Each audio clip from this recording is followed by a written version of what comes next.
Bonsoir à tous. Vous êtes tous très ponctuels, c'est super. Merci. Bienvenue donc pour cette dernière session de la journée, session d'atelier. Donc avec nos invités, François Gaillard, Didier Dallot, François Missonnier, qui vont se présenter un peu plus longuement tout à l'heure. On va évidemment parler des événements qui sont de plus en plus, peut-être davantage qu'avant, des vrais marqueurs de territoire. Et on le voit bien avec les différents types d'événements qui peuvent cohabiter aujourd'hui sur une destination. On en a choisi 3 dans 3 univers différents. La musique, le festival avec François Missonnier, le sport avec Didier Dallot, qui viendra nous parler de la Diagonale des Fous, qui a lieu ce week-end. Didier d'ailleurs remplace au pied levé Stéphane André, qui est le directeur de la structure qui organise le Grand Raid, et parmi le Grand Raid, donc la Diagonale des Fous, qui est bien connue. Et on avait échangé longuement en juillet avec Stéphane, qui était hyper motivé, super content d'intervenir, et qui, il y a 2 semaines, m'appelle et me dit « Ludovic, je suis désolé, j'ai complètement zappé, mais en fait, le 17 octobre, c'est le début du Grand Raid. Je peux absolument pas venir à Pau. » Bon, heureusement, il avait Didier, qui a été un concurrent du Grand Raid. Donc tu l'as fait combien de fois ? 3 fois. Et qui est bien placé pour nous en parler, puisque par ailleurs, il travaille un petit peu sur le sujet. Et puis avec François Gaillard, à l'origine quelque chose d'historique, de patrimonial, et puis qui est devenu artistique avec le temps. Et finalement, il n'y a pas si longtemps que ça d'ailleurs. Il y a une évolution sur ces 20-30 dernières années qui était assez impressionnante et dont on va parler tous ensemble.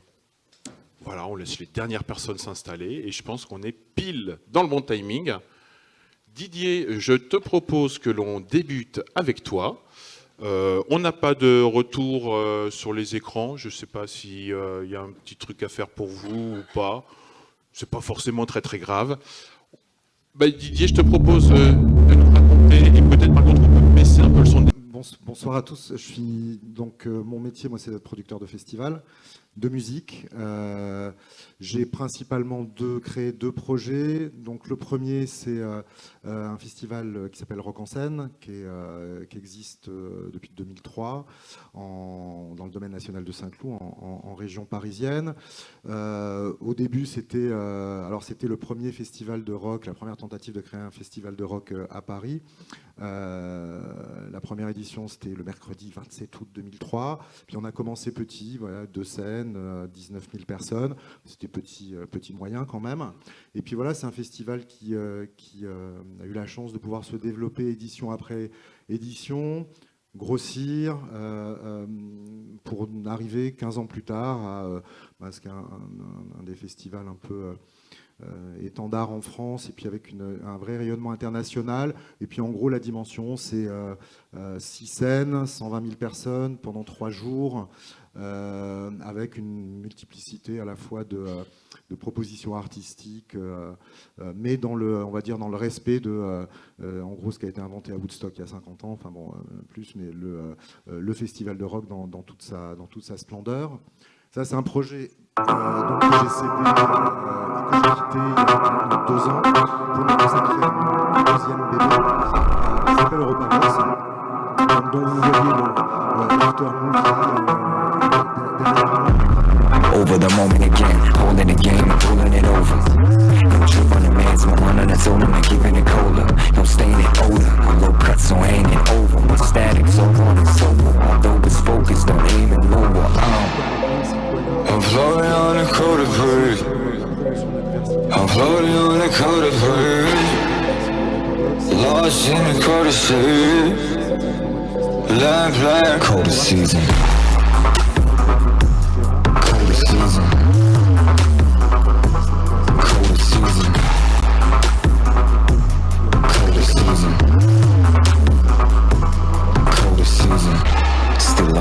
While most shit on playlist. Prime time, I shoot ones with laces. No patience, drip shit, no maces. Hot town with pacelets. My hometown coming never made shit. I'm floating on the coated breeze. I'm floating on the coated breeze. Lost in the coated sea. Land, coated season. Coated season.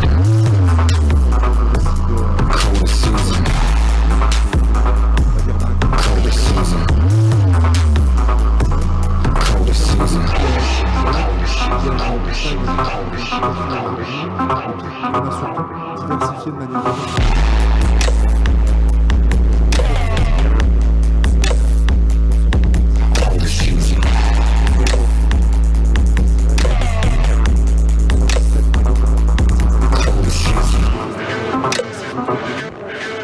j'ai créé une déclinaison online, j'ai créé un magazine en ligne sur europavox.com, c'est un magazine en ligne de langue anglaise, musical, et qui tous les jours présente des artistes sur la scène. Coldest season. Donc avec une audience qui cette année a dépassé les 600 000 personnes par mois, tout confondu, donc c'est assez intéressant. Et puis je fais aussi de la production événementielle, musicale à nouveau, avec l'Europe au milieu, et là je fais plein de choses. Le dernier événement en date qui a été assez marrant, c'est que j'ai été sollicité par la présidence de la République pour organiser la fête de la musique à l'Élysée. Et donc on a fait la première fête de la musique avec des concerts de rock dans la cour d'honneur du Palais de l'Élysée le 21 juin dernier, ce qui était très sympa. Merci François. Vous avez un extrait de la programmation donc, du dernier festival. Celui de la prochaine, eh bien, rendez-vous en mars, avril prochain pour en savoir plus. Décembre, dès décembre. On en vient maintenant à notre deuxième petite séquence sur la dimension économique justement de ces événements. Tu le disais tout à l'heure, on a quelques... Tiens, j'ai un blocage. Hop. On a quelques 6000 coureurs qui viennent pour l'événement, qui viennent pour les extérieurs souvent accompagnés. On en a aussi une bonne partie qui, compte tenu de la spécificité de la course, vont venir s'entraîner au préalable. Et à tel point qu'on a aujourd'hui un pôle qui est en train de se monter sur l'Ultra Trail à La Réunion, et donc une véritable économie, un écosystème autour qui est en train de se mettre en place. Alors, je te mets les quelques chiffres. Je suis désolé, on n'a toujours pas l'écran retour qui fonctionnait pourtant tout à l'heure très bien, juste avant que vous n'arriviez. Je ne sais pas s'il y a rien de cause à effet, mais donc tu vas être obligé de te faire un torticolis pour le voir si tu ne les as pas mémorisés. Tu nous parles de 10 millions d'euros. Je vais te les lire au fur et à mesure, toi tu les commenteras, ce sera mieux. Tu nous parles de 10 millions d'euros de retombées directes sur l'économie. Ah ben voilà, j'aurais rien dû te dire. Oh, c'est magnifique. Si, c'est bon, bravo la régie, on peut les applaudir. Ils nous ont résolu le problème. Voilà. Ok, bon bah écoutez, on va essayer de lire ensemble ce qu'on voit, profiter de l'écran soit là. Donc effectivement, alors l'année dernière, parce que cette année ça commence demain, donc on n'a pas exact. Allô. C'est bon. Donc on n'a pas encore les chiffres pour cette année. Alors je vais vous donner quelques informations. L'année dernière, exactement 9 600 000 euros d'argent pour cet événement sur 4 jours. On va essayer de décomposer un petit peu les chiffres. Par exemple, quand vous avez ce qu'on appelle chez nous un métropolitain. Non, tu dis un oreille. Un oreille. Quand on a un métropolitain qui vient faire sa course, son panier moyen est de 3 200 euros. Parce que souvent, les gens qui viennent, ils sont, en règle générale, ils ont au moins une personne avec eux. Donc on est bien sur la moyenne, 3 200. Et le résident qui lui fait sa course, il va dépenser entre le matériel acheté, parce que cette étude, elle reprend tout ça. C'est une étude qui a été donnée par l'Observatoire du tourisme de La Réunion. Donc, entre le matériel acheté, l'inscription et ainsi de suite, il va dépenser 1 150 euros à peu près. Donc, c'est pratiquement du kit au double, j'ai envie de dire. Donc effectivement, ça amène de l'argent. La course, l'historique de la course rapidement, parce que je l'ai à peine survolé tout à l'heure. 1988, on a 2 gendarmes un peu fous qui se disent on va traverser la Réunion à pied. Ça s'était jamais fait. Mais une fois que ça s'est fait, en fait, ça a ouvert la boîte à Pandore et tout le monde voulait le faire. Les Réunionnais, notamment, dans l'histoire de la Réunion, la montagne, c'est notre terrain de jeu. Historiquement, cela s'explique parce que même à l'époque de l'esclavage, les Réunionnais s'enfuyaient en montagne et jamais vers l'océan.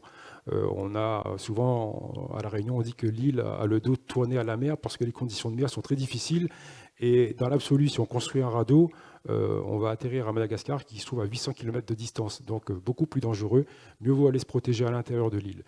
Donc voilà un peu pourquoi l'engouement fut rapide au niveau déjà de la population locale.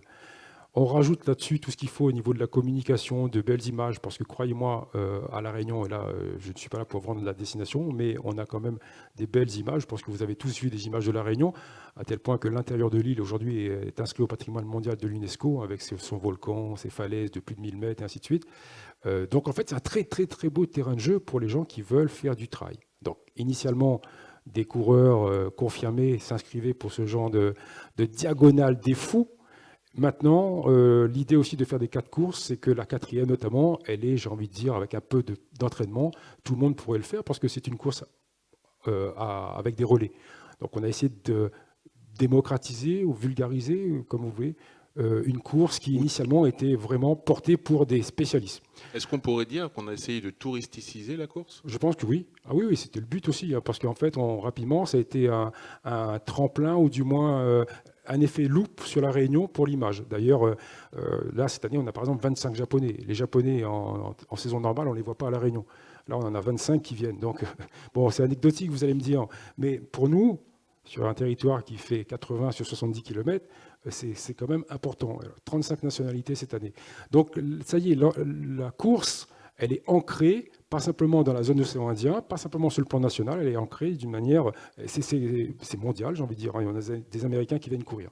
Oui, elle bénéficie aussi de l'intérêt médiatique pour la course à pied, en termes de pratique déjà, et médiatique pour l'ultra trail, qui est. Voilà, on a eu de plus en plus de reportages télévisuels qui font rêver les gens finalement. Exactement. Et puis comme tu disais, la course maintenant, ce genre d'activité, j'ai envie de dire, c'est devenu assez singulier. Tout le monde peut le faire. Nous, au-delà de cette course, maintenant, qu'est-ce qui s'est passé? On a eu plus de gîtes en montagne qui se sont installés sur les sentiers. Ça a aussi permis à beaucoup de Réunionnais de voir que l'île se vivait aussi à l'intérieur, parce que figurez-vous que voilà, les Réunionnais, avant, ils n'y allaient pratiquement pas, à part quelques amateurs avertis. Donc, ça a créé de l'emploi au niveau de l'hébergement, ça a créé de l'emploi aussi au niveau des professionnels. Moi-même, je suis professionnel des activités de pleine nature, donc on a maintenant beaucoup de moniteurs canyon, parce qu'il y a des sites qui sont à l'intérieur, on a des guides ou des accompagnateurs en montagne, et ça met en place beaucoup de formations également vis-à-vis de ça. François Gaillard, toi tu as fait la Saint-Élion, prêt pour la Diagonale des Fous? Oui. Je suis chaud comme la braise là. L'année prochaine, si jamais tu es tiré au sort, parce que tu peux avoir... Il m'a entraîné, je suis à fond là. Très bien, on voit quelques images notamment, certaines qui font envie, d'autres moins. Mais en tout cas, c'est vrai que c'est assez magnifique. François, avec toi, on va revenir donc aussi sur l'impact économique des festivals. On a une première illustration là avec Rock en scène. Rock en scène qui était un produit exclusivement privé, d'une initiative privée à l'origine, mais dont on a vu très vite qu'il avait des retombées touristiques importantes. Ouais. Si tu permets, moi j'aimerais bien en plus, avant effectivement de parler de cette dimension touristique et économique, parler d'une autre dimension qui m'est chère, c'est la dimension émotionnelle. C'est-à-dire que je pense qu'il faut vraiment avoir en tête qu'à l'origine de la création de tout événement, surtout quand il est réussi, il y a la passion. Il y a la passion de la personne et d'une équipe qui l'ont créé. Et à mon avis, la première question que doit se poser le territoire d'accueil, c'est le premier bénéfice que le territoire d'accueil doit retirer de l'événement. C'est exactement ça, c'est la transmission de l'émotion qui est générée par l'événement, sa création, sa diffusion, sa vie, son ancrage dans le territoire. En fait, on appelle ça le soft power. Et moi, je ne sais pas si vous avez relevé ce point-là, mais j'ai été, il y a notre ministre des Affaires étrangères qui, à la fin du mois d'août, en clôture d'un discours aux ambassadeurs, a décrété que c'était la fin du soft power, que maintenant, sur la planète, il n'y avait plus que du hard power. C'est-à-dire que des rapports de force, que de la contrainte, que de la puissance contre puissance. Et moi, j'ai trouvé ça complètement terrible. Et en plus, je crois qu'il se trompe. Voilà, je crois beaucoup à la force du soft power, c'est-à-dire c'est la diffusion de messages, quels qu'ils soient, mais qui sont bienveillants, et par la culture, par l'intelligence et par l'émotion. Une des manifestations de ça, d'ailleurs, c'est le nombre de bénévoles que chacun d'entre vous avait sur vos manifestations et qui se mobilisent, des locaux qui se mobilisent pour l'événement, et pas que des locaux d'ailleurs, pour réussir à faire une meilleure expérience et mieux faire passer cette émotion. Oui, tu as tout à fait raison. Là, on est clairement au-delà des chiffres. Et après, pour revenir... donc pour moi, c'est fondamental parce que c'est souvent aussi, moi en tant que porteur de projet, producteur d'événements, c'est souvent des choses que mes interlocuteurs ont tendance à oublier, alors même qu'elles sont à la source même des projets. Après, pour répondre plus précisément à la question, moi, mes 2 expériences présentent en fait 2 schémas et 2 scénarios différents. Le premier, comme tu le disais, Rock en scène, C'est assez marrant parce que c'était donc un projet privé que j'ai monté donc en 2003 et contre l'avis de tout le monde, c'est-à-dire tout le monde était persuadé que j'allais me planter parce que en gros jamais il y avait eu de festival de rock à Paris. C'est normalement il y a une bonne raison, c'est que ça ne pouvait pas marcher. Et donc ma seule préoccupation, ça a été pendant quelques années quand même de faire en sorte que le festival existe et ne meure pas. Et en fait c'est après coup, en faisant mes premières études de marché, que j'ai réalisé que j'avais 40% de mon public qui en fait n'était pas francilien, mais qui venait pour 25% de province, 15% de l'étranger, alors même que c'est quelque chose que je n'avais pas du tout cherché à actionner d'un point de vue artistique ou marketing. Et après, c'est en travaillant avec, notamment, en me rapprochant des acteurs du tourisme, dont un des représentants est dans cette salle d'ailleurs, dans ce coin là-bas, Nicolas, à l'époque au CRT Île-de-France, qu'on s'est emparé en fait de ce sujet-là, parce que derrière, je suis rentré dans cette mécanique de chiffres que je ne connaissais pas, et où on a réalisé là qu'au-delà d'un coût que ça pouvait représenter pour la collectivité, il y avait des retombées supérieures à 10 millions d'euros tous les ans qui étaient générés par la venue des touristes sur Rock en Seine. Et on en a fait après un élément structurant du projet, voilà, d'où la blague sur le camping. On s'est mis à orienter notre communication, notre marketing, notre partenariat, que ce soit avec le CRT sur des pays et des cibles choisis parce que objectifs territoriaux, que ce soit sur les logiques aussi d'hospitalité et d'accueil. Le camping, c'est le clin d'œil. C'est aussi des partenariats avec le Centre des monuments nationaux pour avoir des billets d'accès aux monuments à tarif réduit, etc., etc. À l'inverse, côté Europavox, la démarche est différente. C'est le Conseil régional d'Auvergne, avant la fusion des régions, qui est venu me voir en me demandant de réfléchir avec eux, de leur proposer un projet qui était sorti d'Assise territoriale et qui était de dire, la première, c'est le sujet de l'attractivité, et qui était de dire, et particulièrement en Auvergne, avec la problématique de la démographie, qui est que les jeunes se barrent, et les jeunes d'ailleurs ne veulent pas s'installer en Auvergne pour plein de bonnes et de mauvaises raisons, et surtout des mauvaises. Et l'élément qui était sorti prégnant en élément d'attractivité, c'était l'élément culturel. Et donc la création d'un événement, d'un festival, principalement aussi, c'était un peu leur envie d'avoir un festival de musique, parce qu'il n'y en avait pas, et que c'est aussi quelque chose qui est très dynamisant pour la jeunesse. Et c'est comme ça que j'ai proposé en fait Europavox, qui est un projet assez original et singulier, parce qu'en fait, il marche dans deux directions. C'est un élément que j'ai voulu aussi très structurant, à la fois pour la filière musicale, parce que, comme le disait Didier, aussi, il y a les premières retombées économiques, c'est des retombées économiques d'industrie. C'est-à-dire l'industrie de la musique, les métiers de la musique, les techniciens, les sociétés de location de matériel, etc., étaient aussi dans une logique qui était assez basse. Créer des événements d'importance, c'est aussi donner de l'emploi, faire travailler les boîtes locales, etc. Donc il y avait cette volonté-là.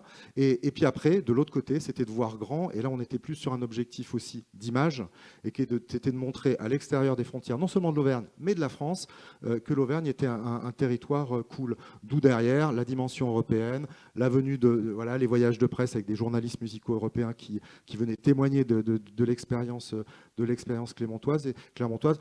Et puis petit à petit, à aujourd'hui, maintenant, on a aussi, alors pas dans les dimensions de Rock en Seine, mais on a à peu près ni de la Fête des Lumières, n'est-ce pas, en termes de quantité. Mais voilà, on a 20% aujourd'hui de notre public d'Eurobox qui est en dehors de la région. Donc voilà, ce qui est une bonne tendance. François, j'imagine que ça te parle aussi quand on dit l'industrie locale. Et vous, sur la lumière, évidemment, il y a toute une industrie qui s'est mise en œuvre et des spécificités et des formations qui existent autour de ça. Oui, parce que comme je le disais tout à l'heure en intro, la lumière, comme la gastronomie, est un marqueur fort de Lyon. Et donc, autour de cette dynamique, autour des plans lumière, tout un écosystème en fait s'est déployé. Un cluster lumière a été créé pour rassembler toutes les entreprises locales qui ont développé des savoir-faire autour des mises en lumière pérennes ou événementielles. Lyon est une ville de réseau. Lyon aime bien les réseaux et quand ils n'existent pas, elle les crée. Donc Lyon a créé un réseau qui s'appelle Lucie, qui est un réseau international de villes lumière qui partagent les mêmes enjeux, les mêmes problématiques autour de la lumière. Et donc qui se réunit plusieurs fois par an et qui est extrêmement dynamique, qui regroupe maintenant des dizaines de villes de par le monde. Tout ça pour dire qu'au moment de la fête, on n'est pas que sur un moment festif, mais on est aussi sur un moment où l'industrie se réunit utilise le prétexte de la fête pour faire du business. Donc le cluster lumière organise des forums, des salons professionnels sur cette période. Ça permet de voir des savoir-faire en live dans la rue, et puis ça permet à Lyon d'être un peu au cœur de cette vie et de cette industrie qui représente des chiffres d'affaires énormes hein, dans le monde entier, on le sait. Donc c'est extrêmement intéressant aussi de ce point de vue-là. C'est un savoir-faire que vous avez exporté d'ailleurs sur d'autres destinations. Oui, mais en fait là tu grilles des étapes parce que c'est vrai, je grille complètement l'étape, mais comme tu es venu dessus, je me dis je m'en fous, hein, c'est on toi qui te reviendra débrouilleras tout à l'heure avec ton planning. Mais ouais, c'est intéressant parce que on avait prévu de parler de ça en disant oui, copie, comment on gère les gens qui veulent imiter et donc moi, la réponse que j'avais prévu de te faire, c'était de te dire que, en fait, c'était inévitable. On l'a très vite constaté. Beaucoup de villes ont choisi de développer des fêtes des Lumières en France et dans le monde. Et quand on a constaté ça, on s'est dit, oula, on va se faire dépouiller de cet argument, hein, en fait. Et puis finalement, on s'est dit, de toute façon, ça va se faire, avec ou sans nous. Donc, ce qu'on ne peut éviter, il faut l'embrasser.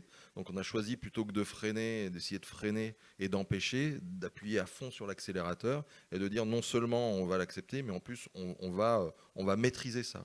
Et donc, on a choisi de développer des partenariats partout avec des villes pour accompagner, en fait, en partageant notre savoir-faire, mais de manière officielle.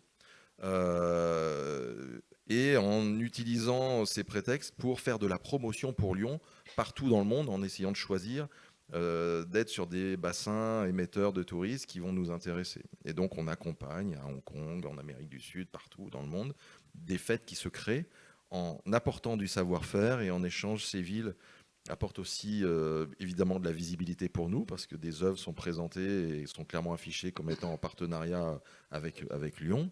Ça nous permet de faire de la promo, mais aussi ces villes financent en retour des créations d'œuvres pour la Fête des Lumières de Lyon, et ça nous permet d'avoir des financements intéressants pour de nouvelles œuvres lumière.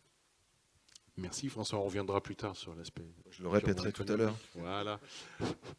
Didier, je reviens vers toi. Donc, avec les quelques questions auxquelles tu as apporté des réponses, le pourquoi ça marche, comment l'événement est intégré dans son contexte, et quels sont les partenaires aujourd'hui qui sont réellement intégrés aussi dans cette participation. Alors, pourquoi ça marche? Là, je reprends ce qu'a dit mon voisin. Je pense que déjà, notamment sur les sports nature, il y a une grosse base de passion. Parce qu'on ne s'amuse pas à courir en montagne comme ça, juste par curiosité. Dans l'absolu, il faut quand même c'est de l'effort, donc ça demande de la passion. Et à La Réunion, il se trouve, comme je vous disais tout à l'heure, c'est que la montagne, ça intéresse les gens, même ceux qui ne courent pas ou qui ne marchent pas. Elle a un attrait particulier, plus que l'océan. Donc, j'ai employé ce terme ce midi avec deux dames avec qui je discutais en buvant un verre de vin. Je disais qu'une fois qu'on a tous les ingrédients pour faire un rogaille, le rogaille c'est notre plat local, pour bien le préparer comme il faut, ça doit marcher. La passion, elle ne l'a pas quitté. Ça fait plus de 25 ans là, que cette course existe, elle ne l'a pas quitté. Donc on a un intérêt de la population.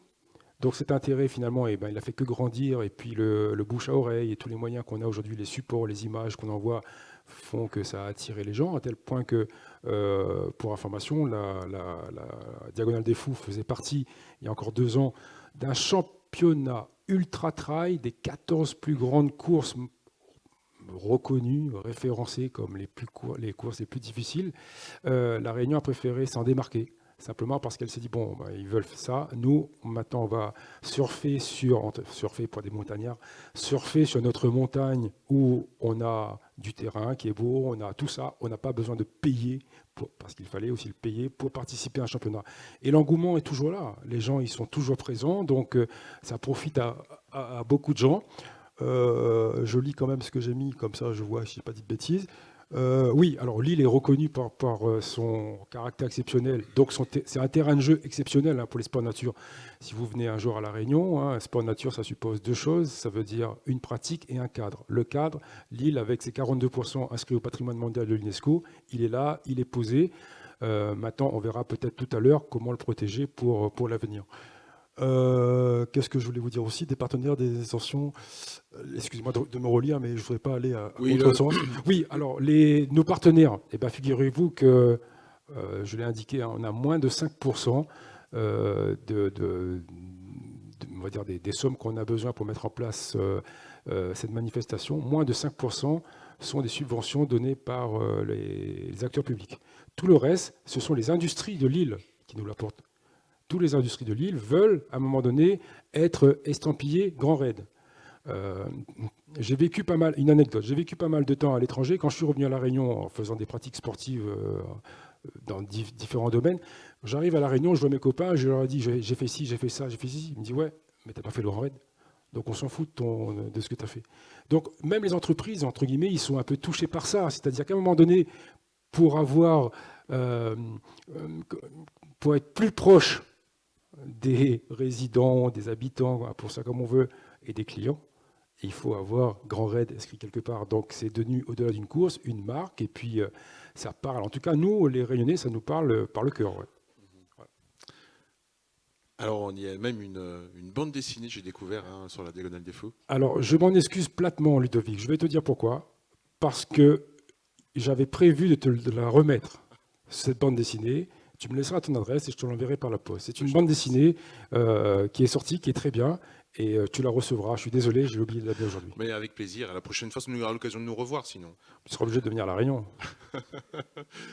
François, toi, donc, ce qui fait le succès de cette manifestation et aussi les partenariats qu'il y a autour, et notamment, on va l'évoquer avec des entreprises, avec la faculté. Donc, c'est un événement qui s'intègre vraiment dans son univers local. Ouais, ce qui est à la fois une envie et une nécessité, c'est-à-dire que les facteurs de succès d'un événement,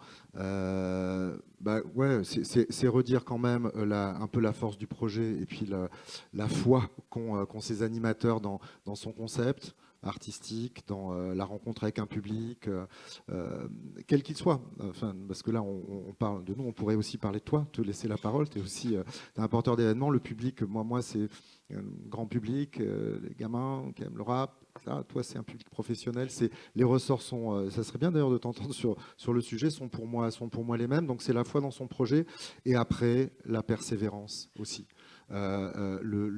L'inscription dans le long terme. Après, il y a deux familles d'événements. Hein. On en parle beaucoup aujourd'hui. Enfin, il y a les événements one-shot qui ont une logique, qui ont une raison d'être, qui sont parfois très recherchés. Là, on vient d'annoncer les étapes du Tour de France. Voilà, pour moi, typiquement, c'est un événement one-shot, un marqueur, des retombées certaines en communication, en économie, etc. Mais ça passe. Et puis là, je voyais le maire de Clermont qui disait super, voilà, étape du Tour de France. Ça faisait 31 ans que c'était pas arrivé. Donc, on est dans une certaine logique. Alors ça, on peut pas le dire à Pau parce qu'ils l'ont à peu près tous les 2 ans, mais c'est très particulier. Vénard.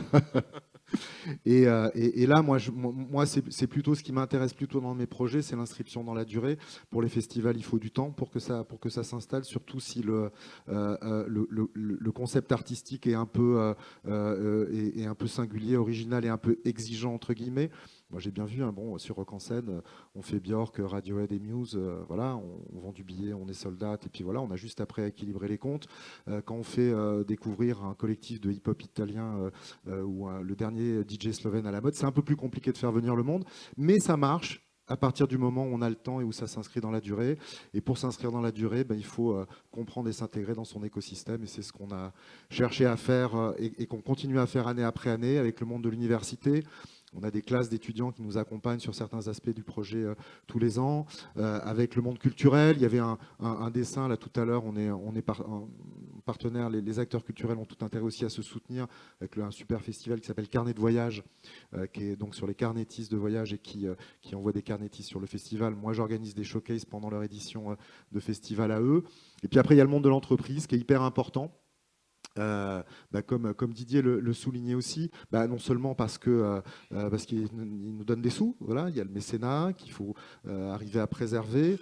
Et puis après, moi, ça m'intéresse aussi de créer des modules et des projets originaux. Et là, notamment, et je leur tire mon chapeau parce que c'est eux qui ont eu l'idée. On a un truc qui a été mis en place avec anciennement la RDE, c'est Auvergne-Rhône-Alpes Entreprise, et où, dans la logique aussi de des problématiques d'attractivité, de démographie, bah aujourd'hui, les entreprises en Auvergne-Rhône-Alpes n'arrivent pas à recruter, y compris les plus puissantes, les plus célèbres d'entre elles, hein, Laboratoire Chibré, Michelin, n'arrivent pas à recruter pour les raisons qu'on évoquait, parce que les gens ont du mal à se projeter, s'installer en Auvergne, parce que quand eux ont envie, le conjoint risque de ne pas trouver de boulot.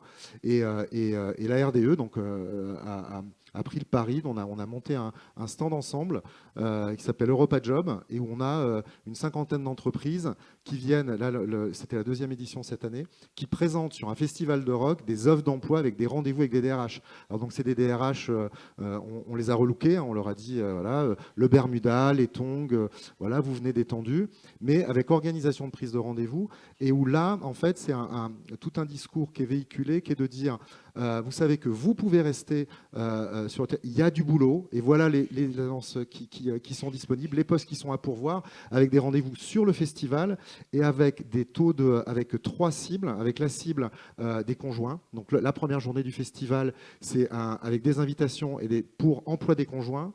Le deuxième jour, on est plutôt CDD, CDI. Le troisième jour, en fonction de la programmation, quand je fais du hip-hop et qu'on a Necfeu, bah là on est plutôt sur un public plus jeune, et on est sur les summer jobs.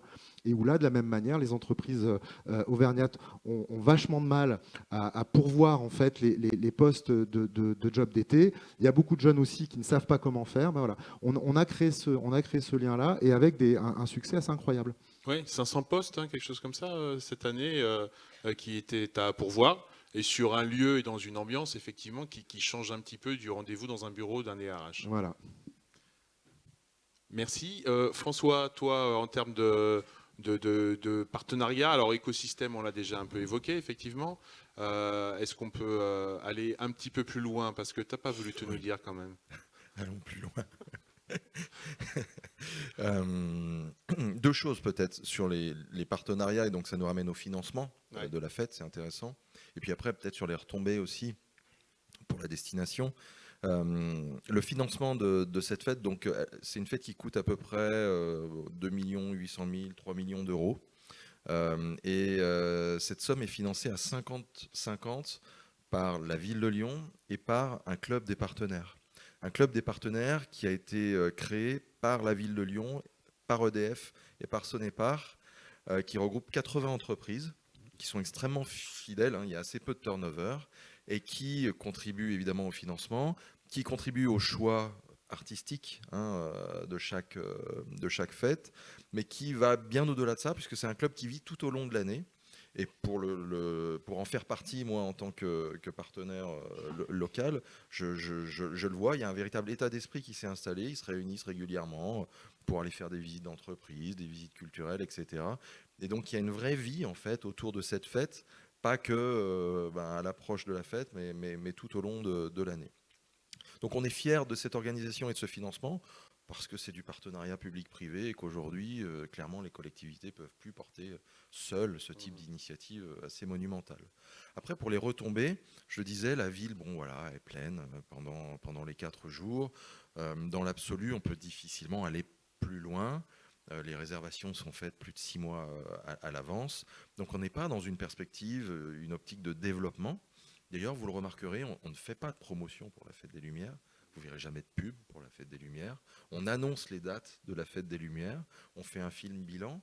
On édite des documents faits plus pour accueillir les gens et présenter les itinéraires, etc. Oui, faire en sorte qu'ils le vivent bien. Mais pas de promotion. Les retombées sont extrêmement importantes. Je ne vais pas rentrer dans le détail, mais c'est plusieurs dizaines de millions d'euros à l'échelle de la métropole. Ce qui est particulièrement intéressant pour nous, je parle là en tant que Only Lyon Tourisme, c'est le rayonnement international. C'est-à-dire que c'est la meilleure des campagnes de promo qu'on ne pourra jamais se payer autour de la métropole de Lyon. C'est plus de 500 retombées presse qui sont identifiées à l'international pour chaque édition. Et donc, c'est évidemment autant de pubs, autant de désir de Lyon qui est créé à travers toutes les images qu'on a pu voir qui sont diffusées partout dans les médias à l'international, de gens qui se disent oh, c'est beau, il y a une envie de venir un jour participer, découvrir cette fête, et en tout cas, pourquoi pas découvrir Lyon à travers les belles images de la ville qui sont diffusées à cette occasion. C'est un peu comme les cartes postales du Tour de France, quoi. Voilà, il y a le Tour, il y a l'épreuve sportive, mais il y a aussi, ou de la Réunion, les images qu'on voit et qui créent du désir de France, de La Réunion, de Lyon. Alors, on ne peut pas agrandir Lyon et acquérir plus de personnes. On pourrait la faire durer plus longtemps. Est-ce que c'est une question qui s'est posée un jour et quels sont les freins à cette Et moi, c'est extension? une question que je pose tous les ans. Je suis un maniaque parce qu'évidemment, pour les acteurs du tourisme, ce serait extrêmement intéressant. Je proposais de la rallonger, de la faire sur 2 week-ends. Mais c'était déjà compliqué à l'époque parce que ça nécessite une mobilisation des forces de secours, des forces de police, qui est difficilement viable voilà, sur le terrain. Ça nécessite un blocage de la presqu'île de Lyon notamment, qui devient infernal pour les habitants, vous imaginez, au-delà de 4 jours. Et là, depuis les événements qu'on a vécus, les contraintes sont encore remontées d'un cran. C'est presque un tiers des budgets maintenant des événements. Et ça complique encore les choses, donc non, c'est plus d'actualité. On nous avait réduit la durée, on nous avait réduit les amplitudes horaires. On est déjà très heureux de retrouver une fête sur 4 jours avec des amplitudes horaires telles qu'on les connaissait avant. On va se satisfaire de ça. Didier, je reviens vers toi pour... j'avais oublié la jolie photo d'illustration, puisque François est venu avec quelques illustrations à chaque fois. On est ici à Saint-Jean, donc. Didier, je reviens vers toi avec quelques petits questionnements comme ça. L'avenir pour toi, est-ce qu'il y a un modèle à suivre?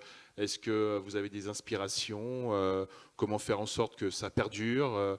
Et puis, on est quand même dans une rencontre où on est censé un petit peu parler de digital. Donc, l'impact de la communication numérique, est-ce que ça change vraiment la donne? Vous, pour communiquer vis-à-vis des personnes, et puis les personnes, évidemment, qui sont sur place et qui communiquent elles-mêmes, et souvent très bien. Et on voit bien à quel point d'ailleurs les coureurs les plus célèbres aujourd'hui font partie des sportifs les plus suivis. On pense à Kylian Jornet ou François Daen, multiples vainqueurs de votre épreuve.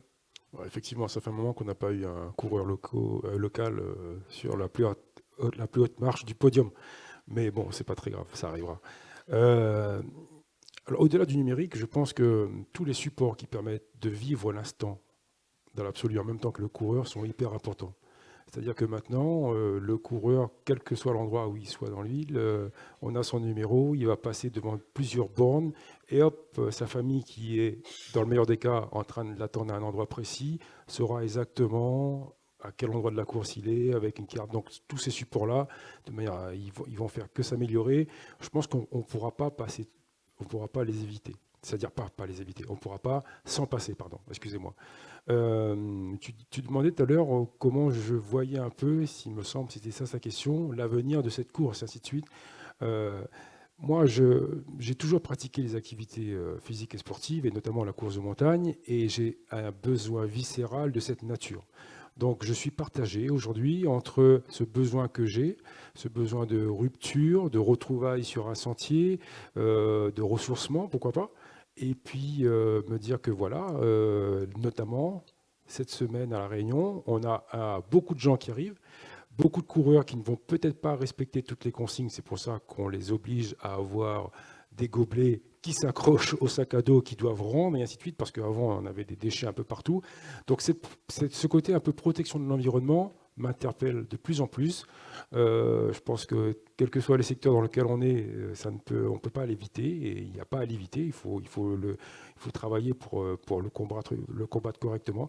Ça me fait un peu peur. On disait tout à l'heure qu'il y avait pratiquement 2000 personnes qui arrivent à La Réunion. On aurait des coureurs à La Réunion pour les remplacer, ces 2000 personnes. Par contre, l'impact financier ne sera pas le même. Moi, voilà, c'est là-dessus que j'aimerais qu'on fasse attention pour ce type d'activité sur une île qui est petite, une île qui se doit de préserver sa biodiversité. On parlait de patrimoine naturel inscrit à l'UNESCO. Il faut savoir que lorsque vous êtes inscrit à l'UNESCO, ça dure 5 ans. Tous les 5 ans, il y a des gens de l'UNESCO qui viennent, qui regardent est-ce que vous avez rempli le contrat, et notamment nous, notre contrat à La Réunion, c'est est-ce que vous avez fait de la lutte contre les plantes invasives. Toutes les plantes que les gens qui viennent en métropole ou ailleurs, oh elle est jolie cette fleur, je vais la ramener là-bas, et comme voilà, les températures s'y prêtent beaucoup, ça pousse pas beaucoup. Donc moi je suis attentif à ça parce que je ne vis qu'à travers la beauté naturelle que je vois tous les jours, comme la montagne, les Pyrénées, ainsi de suite. Et j'espère que si demain matin, cette association Grand Raid, qui devrait, dans l'absolu, travailler avec plus d'acteurs publics, qu'on n'utilise pas juste comme une machine à ramener des sous, mais comme un marqueur de territoire, voire un tisseur de liens, et non pas juste une machine à sous. Voilà. Merci Didier. François, on revient vers toi. Pas alors mieux, hein. avec une belle illustration aussi de la nature auvergnate Ouais. qui, elle aussi, a des volcans, comme à La Ouais. Réunion. Et non, je souscris à 3000% à ce que vient de dire Didier sur. Après, qu'est-ce qui fait qu'un événement dure ou s'arrête? Ça pose la question aussi, comme on le disait tout à l'heure, de son modèle économique, la robustesse de son modèle économique. EuropaVox, le projet dans sa globalité, c'est aujourd'hui environ 2 millions d'euros, 25% d'argent public, le reste c'est de l'autofinancement. Beaucoup de billetterie, 60% de billetterie. Donc on n'a pas tellement le droit à l'erreur, alors même que vous avez dû le lire aussi un petit peu partout, le modèle économique des festivals de musique, non seulement en France mais dans le monde, c'est devenu complètement catastrophique dans la mesure où aujourd'hui, avec la concurrence que se mènent les projets les uns les autres, à l'échelle internationale, l'explosion du prix des cachets dû au fait que en gros les artistes ne vendent plus de disques. Le streaming maintenant rapporte beaucoup d'argent, mais pas au même. En gros, le streaming rapporte beaucoup d'argent aux stars du R&B américain. Et tous les artistes un peu du milieu, eux, n'arrivent plus à vendre de la musique qu'ils enregistrent, donc ils gagnent de la musique sur le live. Et après, sur le live, ils gagnent encore plus de musique sur les festivals. Et donc tout ça crée une surenchère qui fait que le prix des artistes a complètement explosé, qu'à côté de ça, post-attentat, les budgets de sécurité, sous la pression aussi des forces de l'État, des services de l'État, a complètement explosé aussi ces derniers temps. Et ce qui fait qu'aujourd'hui, la plupart des festivals en France, pour vous donner une idée, font le break, c'est-à-dire atteignent l'équilibre, en gros à 95% de remplissage de la jauge. Parfois, pour certains, c'est 100%. Et après, la marge, c'est simplement, si la météo est clémente, on va faire un bombard, donc du coup, on va équilibrer. Donc après, cette situation, elle va difficilement pouvoir tenir. Donc comment est-ce qu'on peut réussir à proposer des projets de qualité qui répondent aux actions? Parce que effectivement, dans le même temps, on a les collectivités qui ont plutôt tendance aussi à se désengager pour plein de raisons différentes. Donc moi, déjà, le premier message que je voudrais leur envoyer, c'est aussi à nos partenaires locaux, une fois qu'elles auront compris tout ce que les événements comme les nôtres peuvent apporter en termes de sens, effectivement, et c'est de la bienveillance et pas trop d'exigence. C'est-à-dire que c'est exactement ça, c'est avoir, et pour en revenir aussi à ce que je disais tout début, c'est prendre conscience de la puissance émotionnelle que nos événements apportent au territoire, à l'intérieur, parce que c'est aussi des sources de fierté locale qui sont extrêmement fortes. Tu parlais des bénévoles, c'est ça, mais c'est un motif de fierté que d'avoir un événement qui est beau, qui a une belle programmation et qui fait que les gens, on est aussi les acteurs du vivre ensemble. Moi, je pense que la plus grande émotion que j'ai jamais eue en tant qu'organisateur de festival, c'est l'édition de Rock en scène après les attentats de 2015, et où on a produit le festival Rock en scène avec des contraintes de sécurité qui étaient dingues, et sauf que pendant le festival, j'ai senti un lâcher-prise de la part des gens, un bonheur du fait de vivre des moments de joie et d'insouciance ensemble qui était absolument phénoménal. Ça n'a pas de prix. Il faut que notre environnement en prenne conscience et nous accompagne dans cette démarche-là, sans nous mettre trop de pression sur les chiffres et sur l'économie. Et donc après, voilà, qu'est-ce qui fera qu'on résistera, peut-être encore quelques dizaines d'années, c'est ces deux pieds, c'est d'être inébranlable au niveau local. C'est la petite image clin d'œil du concert de Patrice au sommet du Puy-de-Dôme. Voilà un artiste allemand qui vient donner un concert à 10h du matin, lever du soleil au sommet du Puy-de-Dôme devant 3000 personnes, certaines qui étaient venues avec le petit tram, et d'autres aussi qui ont fait l'ascension à pied. Donc c'est cet ancrage local. Et puis après, c'est aussi d'être smart, d'être souple, d'être agile, et puis de travailler la diversification. Donc après, c'est un peu ma dernière... c'est mon dernier visuel, c'est de dire que à la fois, il y a le festival qui se doit de réunir toujours autant de public, il y a les déclinaisons qu'on a portées dans d'autres pays européens, il y a la production événementielle, et puis il y a, pour reboucler aussi sur le digital, le média qu'on a créé, qui est notre magazine en ligne, et qui accompagne toutes nos actions, des plus européennes comme les plus locales, qui peuvent être l'accompagnement de Clermont-Ferrand, capitale européenne de la culture. Après, on demande aussi, moi je demande à notre environnement, qu'il soit privé, qu'il soit public, aussi d'être un peu malin et puis de se servir de nous de manière intelligente. Voilà. Et c'est ce qu'a compris en l'occurrence le maire de Clermont en s'associant à EuropaVox. Et puis c'est aussi ce que, je ne sais pas si Mathieu est dans la salle, mais on a aussi créé une spin-off plus touristique. Et là, je vais faire un peu de teasing pour notre conférence de demain matin. C'est à 9h. Ceux qui seront debout demain matin à 9h. Ouais, donc ceux qui ne seront pas encore couchés demain matin à 9h. Et avec Musicity, qui est un city guide musical, qui est aussi une spin-off d'EuropaVox. Voilà, c'est dans un univers contraint, on essaie d'être un peu agile. Merci François. François Gaillard, pour terminer. Et peut-être pour parler un peu d'avenir, comment je vois l'évolution de la fête. Et en fait, on doit, nous, à Lyon, ne pas oublier que cette fête, elle tire... sa force, c'est son ancrage historique, comme je disais tout à l'heure en préambule, et qu'elle tire sa légitimité de la tradition. Et ça, on a un petit peu tendance à l'oublier. Et cette fête, pour continuer à être la fête de tous, elle doit d'abord aussi continuer à être la fête des Lyonnais. Et cette tradition des lumignons aux fenêtres a un peu tendance à se perdre, à s'oublier. Il est vrai aussi que pendant la fête, certains Lyonnais quittent aussi la ville parce que... nuisance sonore, oui, location Airbnb. Il faut être honnête. Voilà. Et donc je pense qu'un de nos gros enjeux pour les années à venir, c'est de faire en sorte de remobiliser les Lyonnais autour de cette tradition du 8 décembre. À nous d'être acteurs de ça pour les accompagner et restimuler cette tradition pour faire en sorte que ce moment fort du 8 décembre devienne à nouveau féerique. Et je pense que c'est à ce prix que la fête des Lumières, dans son ensemble, telle qu'on la connaît aujourd'hui, continuera à exister dans les prochaines décennies. Si on perd ça, je crois qu'on perdra l'âme de la fête et je pense que ce serait une erreur de notre part. Moi, j'ai le souvenir, parce que j'ai fait ma dernière année d'études à Lyon, donc j'ai fait la fête de décembre 95. 95, c'est ça. Hier ? Oui, c'était il n'y a pas si longtemps que ça. Ouais, c'est les 15 ans du tourisme. Enfin, voilà, je suis vieux.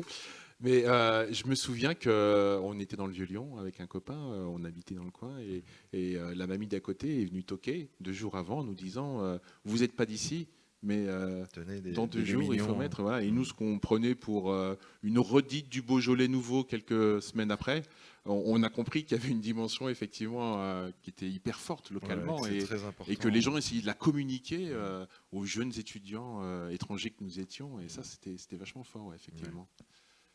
Est-ce que vous avez des questions dans la salle ou des témoignages à apporter ? Il nous reste 10-15 minutes pour échanger de nouveau avec François. Alors, je vais venir avec le micro parce que, comme on est sur un live Facebook, si tu ne parles pas dans le micro, les gens n'entendront pas ta question.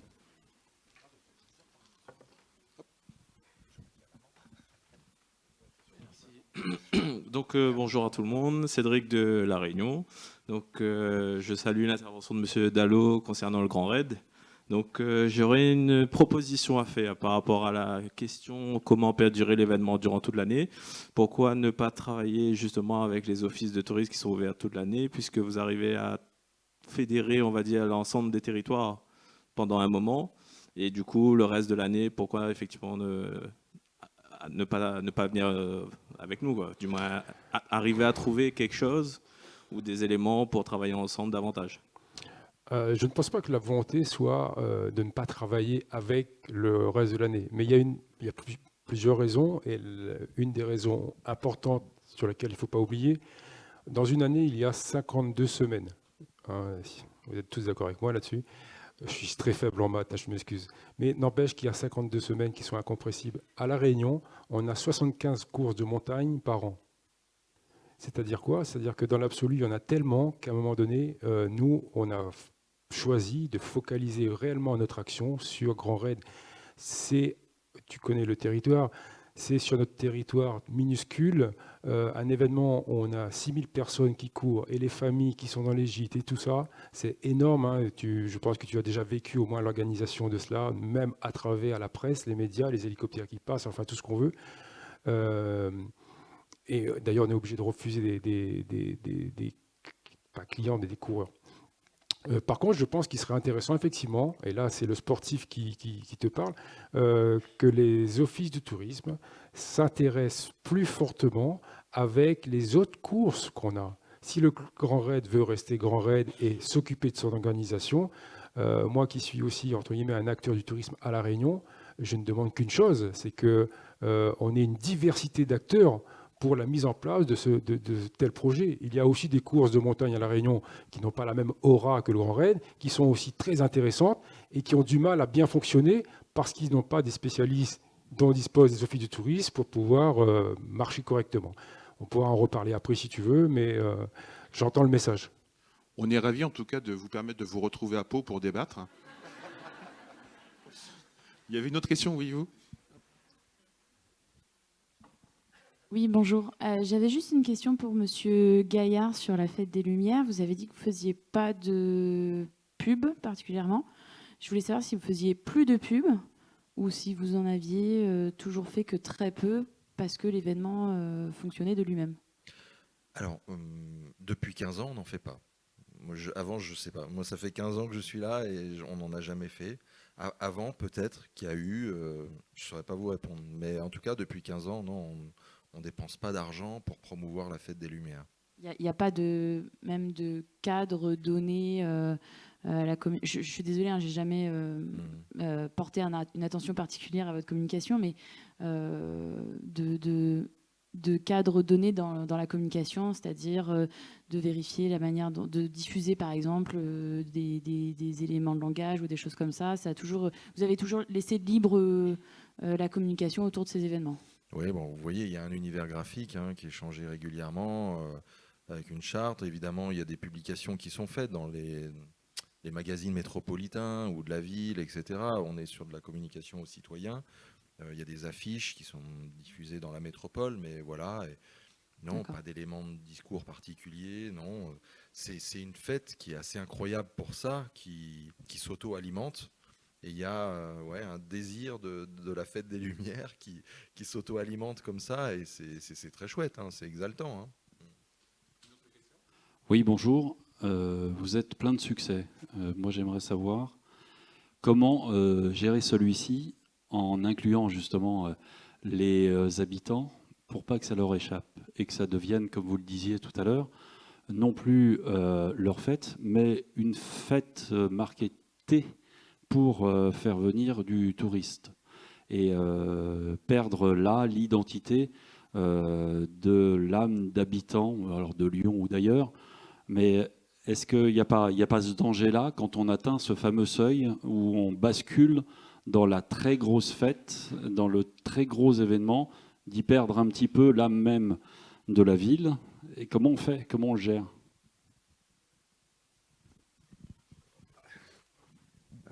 Alors moi, je veux bien essayer de répondre, mais je suis quand même assez loin encore du succès de la Fête des Lumières. Mais je pense que ça rejoint un des points que j'avais, qui est la sincérité et la persévérance. C'est-à-dire qu'à partir du moment où le porteur de projet est convaincu du projet artistique qu'il a conçu et dessiné, et qu'après on lui laisse le temps, il se donne lui-même le temps de le déployer, le projet en soi ne peut pas être dévoyé, ne peut pas basculer uniquement vers le marketing. En tout cas, c'est mon point de vue. Et après, moi, j'ai pu parfois aussi faire des erreurs. La punition est immédiate. Moi, je ne suis pas pour le coup sur un événement gratuit, je suis sur un événement avec billetterie. J'ai des partenaires publics qui sont très vigilants, des partenaires privés qui sont aussi très exigeants. Et après, j'ai un public qui choisit ou pas d'acheter son billet pour venir me voir sur une proposition artistique dont il va décider qu'elle est fidèle à l'âme et à l'esprit de ce que je propose depuis l'origine. Et ensuite, il va choisir en fonction de la manière dont je l'ai accueilli. Ça, c'est un point aussi qui est très important dans la production des événements. Il y a le temps froid de la réflexion, il y a le temps tiède de la production, puis après, il y a le temps chaud de l'exploitation. Et là, on est sur l'accueil du public. Et si l'expérience qu'on propose aux gens qui ont choisi de nous faire confiance en achetant le billet n'est pas satisfaisante pour eux, ils ne reviennent pas. Et aujourd'hui, pour revenir sur les éléments digitaux, la punition, elle est extrêmement violente et rapide. Donc là, on a des éléments de contrôle qui nous entourent, qui, si on pouvait avoir la tentation de la grosse tête à un moment ou à un autre, nous feront bien redescendre sur Terre. Si je peux me permettre juste un petit truc, par exemple sur la Réunion, votre question m'intéresse parce que il y a un truc sur lequel j'essaie de me battre, mais je suis un peu tout seul là-dessus. Figurez-vous que par exemple, les gens qui arrivent de l'extérieur pour faire le Grand Raid, lorsqu'ils arrivent à la Réunion, donc ils ont payé les mêmes frais d'inscription qu'un résident. Lorsqu'ils arrivent à la Réunion, ils ont tous droit à un cadeau de la part du comité régional du tourisme. Et les habitants, ils n'ont pas droit à ça. Donc déjà, il y en a 2000 qui ne peuvent pas courir, parce en fait, tous les ans, on en a 3000 candidats, volontaires, résidents, qui veulent courir, mais on leur dit non. On leur dit non parce que vous n'êtes pas pris, il faut quand même permettre aux autres de courir. En plus, ils voient les gens arriver à l'aéroport et accueillis avec de la musique qui va bien, le folklore marketé comité régional du tourisme, avec le petit paquet cadeau et ainsi de suite. Là, je pense qu'on fait fausse route.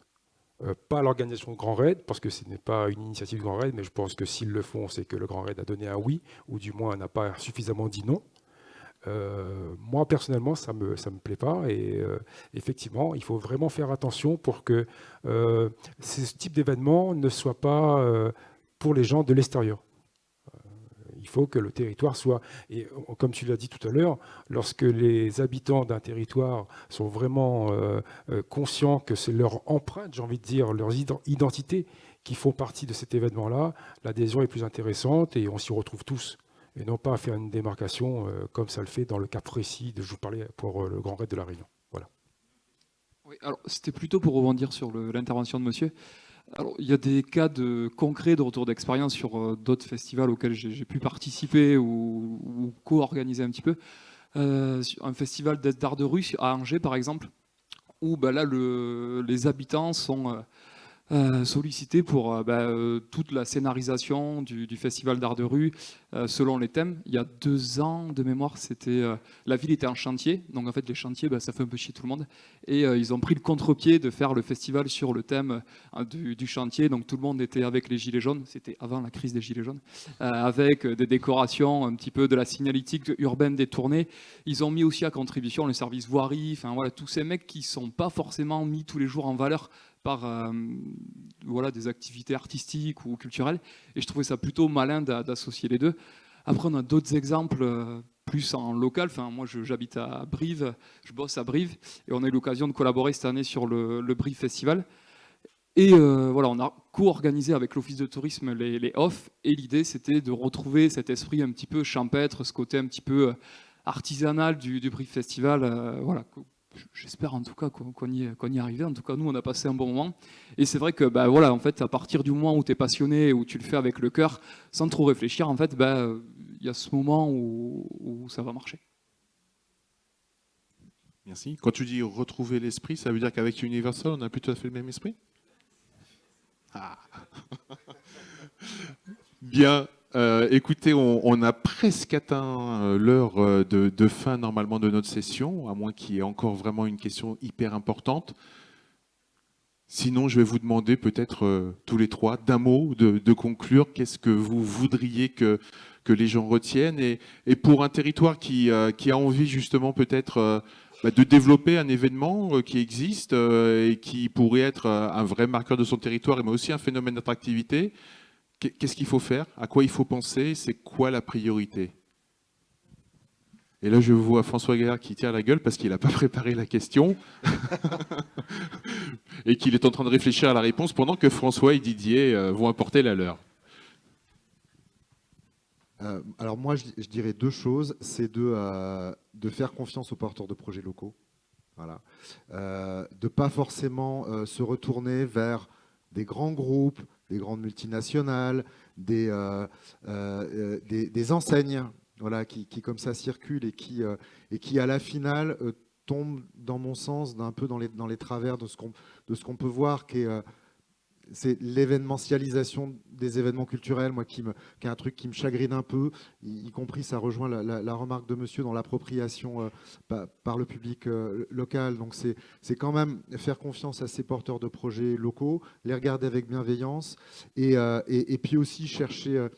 ne pas faire de course au gigantisme et chercher vraiment la singularité plutôt que rentrer dans ce qui peut être dommageable, quelles que soient les disciplines d'ailleurs, dans une espèce de concurrence qui à la finale peut nuire à tout le monde. Voilà.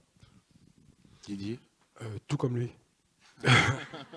Non, mais plus sérieusement, moi, ce qui m'intéresserait, c'est que pour notre grand raid, c'est que on ne soit pas simplement quelques-uns depuis quelques années à réfléchir en se disant que ça marche bien, il faut que ça continue comme ça. J'aimerais bien qu'on puisse l'ouvrir à la question de monsieur tout à l'heure concernant les offices du tourisme, les acteurs institutionnels du tourisme, mais pas que. Pourquoi pas aussi des associations tout simplement et des coureurs et ainsi de suite, leur donner un peu la parole. Moi, ce que j'aimerais, et c'est un vœu sans doute un vœu pieux, c'est simplement que une activité comme le Grand Raid, qui est vraiment un des marqueurs de notre territoire où les gens ont une adhésion totale, qu'on ait l'impression en tout cas que ce soit construit par l'ensemble des habitants. Donc il faut trouver juste une espèce de manière de fonctionner, parce que à mon avis, ce que je dis là, ça peut faire pousser des cheveux à d'autres, pas moi, mais ça peut permettre aussi d'amener, de donner l'impression que la manifestation, elle appartient à tous, et non pas simplement à certains qui pensent et qui restent dans leur coin. Voilà. Bon, François, tout à l'heure, tu as presque répondu en disant il ne faut pas qu'on perde l'âme, mais il ne faut pas que les habitants s'en sentent dépossédés. Je ne sais pas si tu as un complément à apporter, du coup. Si, en fait, je pense qu'il faut donner du sens. Et le sens sur un événement, c'est le partage. Et pour la Fête des Lumières, on ne peut pas se cantonner de descendre dans la rue et d'être dans le contemplatif et de se balader. Il faut qu'il y ait de l'échange. Mettre des lumignons sur les fenêtres, c'est une forme de partage pour les Lyonnais. On a lancé il y a quelques années aussi un événement sur la Fête des Lumières qui s'appelle les Lumignons du Cœur, où les gens peuvent acheter des lumignons et contribuer à la création d'une fresque géante avec des lumignons, et ça permet de financer des causes. Et ça, je trouve que c'est bien. Ça permet d'avoir des moments de partage de ce type, et c'est des éléments, comme je vous le disais, à la fois les lumignons sur les fenêtres et les lumignons du cœur, qu'on va continuer à développer fortement, parce que ça contribue aussi à développer l'âme de la fête. Alors, financement de cause, tu évoquais l'aspect écologique, tu évoquais les entreprises qui cherchent à recruter sur votre... Donc il y a vraiment tout cet environnement qu'il est bon et intéressant de mobiliser, et peut-être d'aller un peu plus loin, de faire en sorte de demander aux gens qui viennent de l'extérieur ou les habitants de s'investir finalement davantage, y compris sur des causes. Et on voit bien avec tous les sujets qui nous ont préoccupés aujourd'hui que ça peut être un élément extrêmement important, en tout cas de l'adhésion qu'il peut y avoir. Merci à vous trois de vos témoignages, de vos retours d'expérience.